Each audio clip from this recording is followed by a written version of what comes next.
આજે આપણે બનાવવાના છીએ મકાઈના ભજીયા.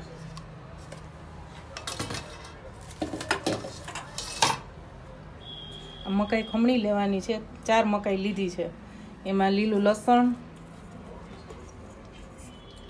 લીલી ડુંગળી ને લીલા મરચાં અને કોથમરી બધું મિક્સ કરી દેવાનું છે. આમાં મીઠું નાખવાનું છે.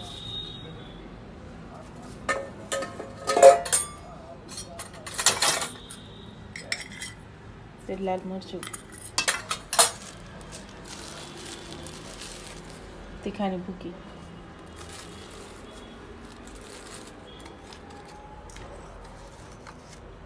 સાજી,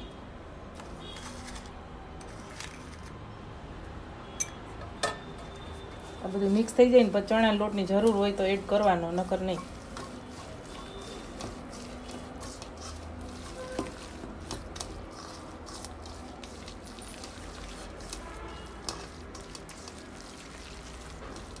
એકદમ ટેસ્ટફુલ થાય છે.